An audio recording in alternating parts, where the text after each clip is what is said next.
Hello and welcome to Maggie Mumbles. My name is Maggie, and on this channel I mumble about the things that are interesting to me, especially in relation to witchcraft, spirituality, and personal development. So if that sounds interesting to you, make sure that you hit the thumbs up and that you are subscribed to this channel, and also hit the bell so that you're notified every time I put out a new video. This is part 2 of a series where I am talking about the different tipping points or signs. It's called Signs You Might Be a Witch, but it's more about the different signs that you might enjoy practicing witchcraft, because in truth there are no true signs of witchcraft. It is something that you choose to be, and to be a witch is basically just to practice witchcraft or study witchcraft and to want to call yourself that. This is a fun video. Like I said, we've already done part 1 where we talked about the first 5 signs you might be a witch, or signs you might enjoy practicing witchcraft. The remainder of this video is the other 8. So the remaining 8 signs you might enjoy practicing witchcraft. You may wish to go back and revisit that video. If you do want to watch the first 5, then you can check up here. There's a little button that'll pop up and you can click that, and then I'll see you again when you return. Otherwise, I will hand it off to Maggie from the past, who has already recorded this video, and see what she has to say. The 9th sign that you might be a witch is that you are powerful. You can feel energy. You literally feel it, or you can see it even. It might be in your hands or flowing through your body. Maybe it's swirling around you, but you know that this energy is there and you're aware of it. And because of this awareness, that is what makes you a witch. So if you have a sneaking suspicion that your wishes come true, whether they're good or bad, your thoughts come true, so much so that you have begun to be careful and more cautious with your thoughts because of this, then you might be a witch. And maybe you've even been called an old soul on a regular basis.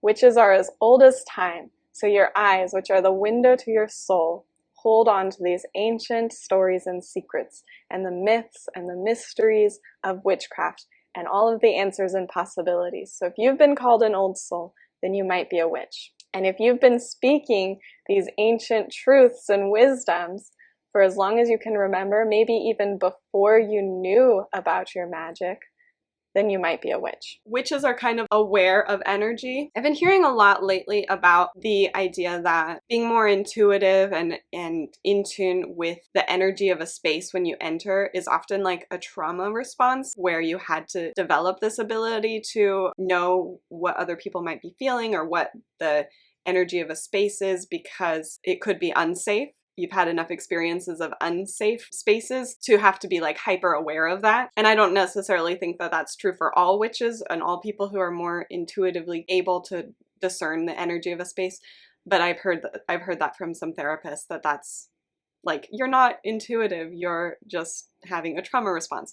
So that, I think, is the case for some people. And a lot of people who come into witchcraft have experienced trauma in one form or another. I mean, most people have trauma of some kind. Sometimes it's more severe than others, but a lot of people come to witchcraft because it can be really healing and it can be really comforting to practice witchcraft. But for this one specifically, I do think that people who are called to practice witchcraft and who become interested in this practice do have some awareness of the way that energy, or some might call it magic, flows. So it looks like I don't have the 7th sign as a video, so I'm just going to tell you what it is, and I'll just read it to you. Witches are the healers of this world. If you are drawn to the healing arts, you might be a witch. If you tend to seek natural or energetic remedies for yourself and you offer them to others as well, you might be a witch. People might also heal just by being around you. Witches, being so attuned to the earth, are natural healers. If you frequently send people away with hope in their heart, and perhaps a tincture, a potion, an herbal remedy, or even a ritual or two, you might be a witch. I think all of this is witchy, the healing aspect. And time to plug my little book, The Kitchen Witch's Guide to Healing and Self-Care. There's a passage in here that I'll read to you. I had this on top of my cinnamon incense, and now it smells like cinnamon.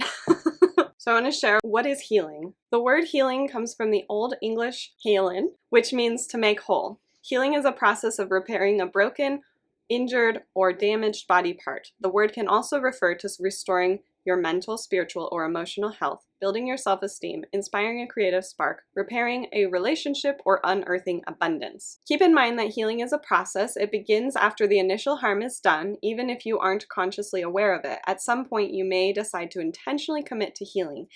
As the process continues, you need to check in to see where you are in comparison to where you started to ensure that you're making progress. Oftentimes, people who are interested in healing, herbalism in particular, medicinal herbs, natural medicines, alternative therapies, tend to also be interested in witchcraft. In fact, one of the things that brought me into witchcraft was herbalism, as I mentioned before, but that's one of the doors that opened into the world of witchcraft. The 8th sign that you might be a witch is that you feel like you're an outsider. Maybe you don't like crowds, and maybe this is because the energy of all of those people, you can feel it. You can feel it swirling around you like an eddy. And if you feel that and you don't like crowds, then you might be a witch. Maybe you get grumpy or a headache or even slightly ill if you get stuck in the middle of a crowd. And if so, then you might be a witch. If you feel a little bit like you're an outsider, like you don't fit in, like you have your nose pressed up against the glass of society and you're not the norm, then you might be a witch. And even if you understand that you might never fit in and that you are not the normal, maybe you understand that this is because you have a sacred, secret, special thing about you. And that is that you have become aware of your own power, and in doing so, have become a witch, then you might be a witch. So if you don't like to run with the big crowds, and you're a bit more sensitive, or a lone wolf, you might be a witch. If you need a lot of time to think on your own, to dream, to recharge, to commune with the source of your energy, then you might be a witch, whether this is nature, the universe, the goddess, whatever your spiritual sky boss is, then you might be a witch. I do think that a lot of people do come to witchcraft because we feel different. I think this is another example of me not knowing that I had a different brain because I'm neurodivergent, and so I didn't feel like I fit in, and I wrote about it. I also think that a lot of people with ADHD or who are on the spectrum, who are neurodivergent in some way, are attracted to witchcraft because it is counterculture. It's not the norm. So I think a lot of people who are different, anyone who feels outside of those strict and rigid boxes, what's expected in the society that we live in, might be more likely to be attracted to witchcraft. And that's true of the witches of the past as well. After patriarchal rulers started to push these wise people out of the communities, they did become outsiders. They were ostracized, they were demonized, they were called evil, sinners, and they were pushed to the outsides, the outskirts of the good folk within the group. And so that's just a common experience. There's definitely a correlation between any marginalized person in society and the use of witchcraft. There's a lot of evidence of slaves using witchcraft in colonial American history. There's a lot of evidence of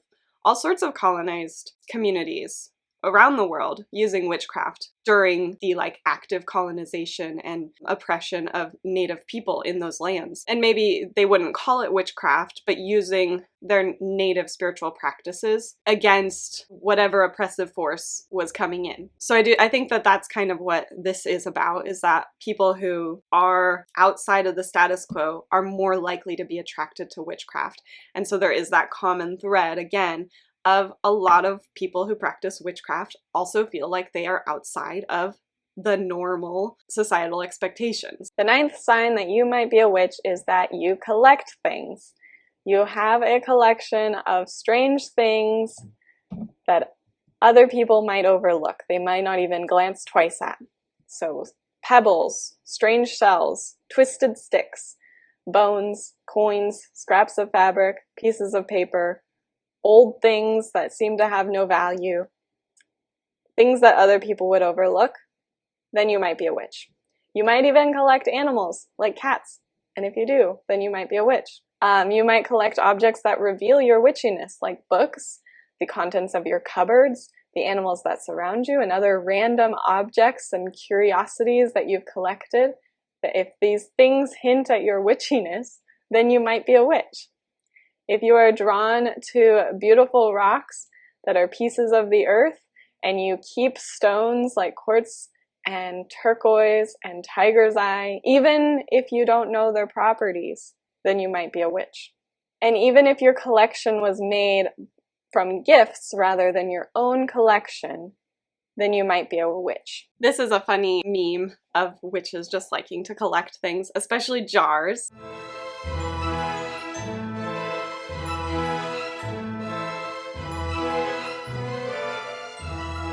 And so again, this is just a common experience I think a lot of witches have. And if you also have this experience, then you might enjoy practicing witchcraft. You might want to explore those interests if you are a collector. For me, on a personal level, one of the reasons I assume I included this in this list is because my grandpa in particular called me Magpie, but it caught on with other people as well. And one of the reasons he called me Magpie is obviously because my name is Maggie and Magpie Maggie, but also because I would collect things. He and I used to go on walks together, and I would come home with my pockets filled with things that I had found on the walk. Little rocks that I thought were cool, petals of flowers or whole flowers, grasses with the like seeds still attached, leaves, and all sorts of things. So that's kind of on a personal level. And I actually was fortunate to be able to inherit his collection of rocks. He was a geologist, so he collected rocks on his walks as well. Probably taught me taught me to want to collect things because I observed him doing it. I did inherit a lot of his rocks. And so I have a collection of rocks because I'm witchy, but I had that long before I decided that I was a witch. Anyway, I think it's just like a common thing that witches like to collect things. It's not like if you collect things, you are a witch. It's more like you might like witchcraft if you collect things. The 10th sign that you might be a witch is magic. So if you've been attracted to what others might call the dark arts, then you might be a witch. Things like tarot or astrology, spell work, even healing, then you might be a witch. If you believe that there is more to us as humans and more to the world that we don't yet understand, then you might be a witch. And if you continue to learn more and more about witchcraft and you only want to know more, then you might be a witch. Did you believe in magic as a child and see magic in your real life? If so, then you might be a witch. If you were drawn to things like magical things such as creatures, fables, stories, and even as you grew older and people told you that it was childish to believe in those things, but you continued, then you might be a witch. And despite the rest of the world telling you that there's no such thing, you continued to believe in these things, and you saved room in your heart for tales of magic and love and mystery and the mystical. Anyway, then you might be a witch. And if you're drawn to the movies and the books about witches and magic and the spooky things and the mystical and the unknowable, then you might be a witch. And if you don't believe that there's such a thing as coincidence, that everything means something, and everything is a sign or a symbol, and that we're not really alone, and that this is not all that there is, then you might be a witch. I like that one. Obviously, the fictional stories of witches and magic systems that we have in fiction works, like Harry Potter or The Wheel of Time or Kingkiller Chronicles, there's like systems of magic that aren't really representative of what real life magic looks like. Being interested in those things is an indication that you might enjoy practicing witchcraft. I feel like people who call themselves witches, that's a common theme, is that there's this interest in like folklore and mythology and stories about witchcraft and stories about magic and fairy tales and all of that. Of course, there's a lot of people who enjoy those things who don't call themselves witches, but again, it's that you might be more interested in practicing witchcraft and you should give it a try.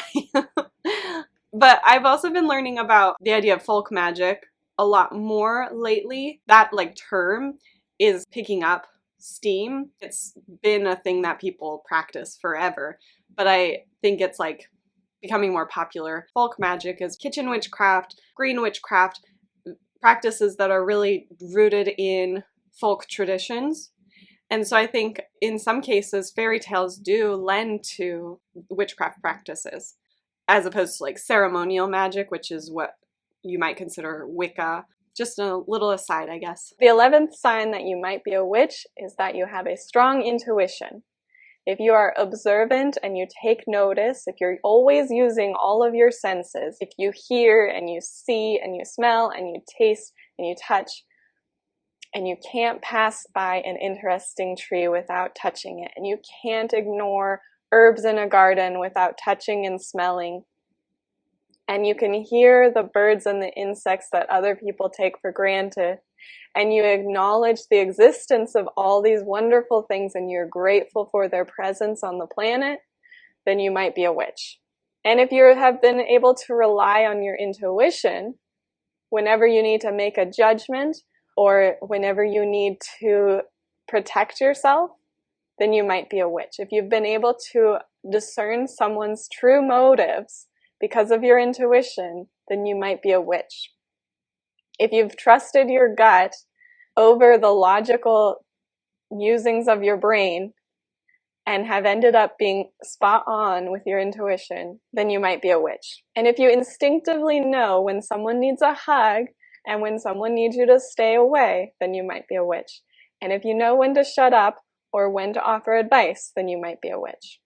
And if you respect your boundaries and the boundaries of other people, then you might be a witch. So I brought up intuition a little bit before and how it in a lot of therapists call it like a trauma response. And I do think that that's true. In this, I talked about the physical experiences that you might be more aware of. That would be a signal to you that practicing witchcraft would be a good path for you.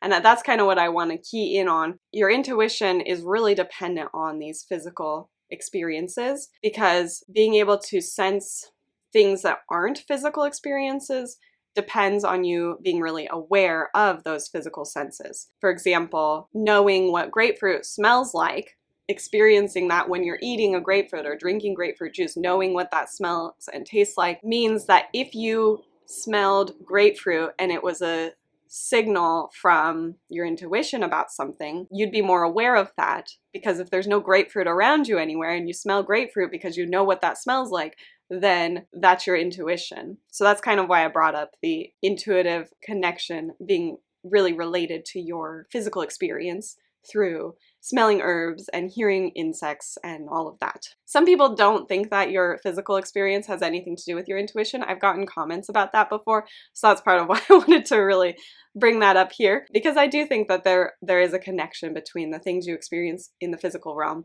and the things that are more of like a spiritual experience, and it's related to what you experience physically. The 12th sign that you might be a witch is divination. If you're able to discern the meaning of the signs and the symbols of the universe, then you might be a witch. If when you talk about things, people tend to listen because they trust that you know what's going to happen, you've proven that you can understand the patterns of the world, then you might be a witch. If you have dreams and visions of the future or maybe your past life, then you might be a witch. And if you can read other people's feelings and their energy pretty well, then you might be a witch. You might have the sixth sense, and that is a sign that you might be a witch. And it's the reason that you might be drawn to things like the tarot or runes or other forms of divination, like using a pendulum, using scrying as a form of divination, palmistry, tea leaf reading, all of these different things. And if you're drawn to these, then you might be a witch. Since filming this, I feel like I have a little bit more clarity about that. I was practicing divination at the time, but I've adjusted my beliefs. So some of what I was talking about for this section is more about like psychic abilities, and I align those more with the previous thing about the intuition, that psychic abilities are advanced intuitive abilities. Divination is about communication with the divine, like the root of divination is divine. And so it doesn't necessarily have to be about the future. It's just getting answers about the questions that you have and having those answers coming from a divine source, with the clarification that divinity doesn't necessarily have to be like an external spiritual sky boss if that's not something you believe in.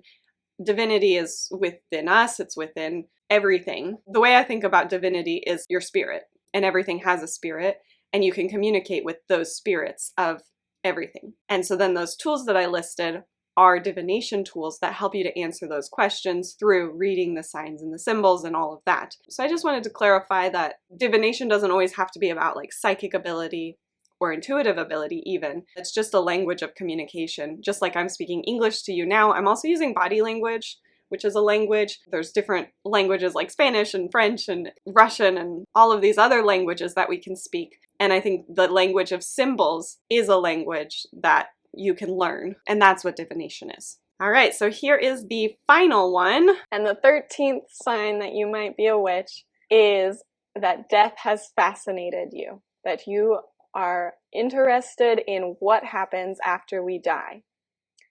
If you feel as if when we die, that's not the end, that people who have passed on haven't actually gone anywhere, that they are still here in some form, then you might be a witch. If you believe that there is a veil that separates the physical realm from the spirit realm, then you might be a witch.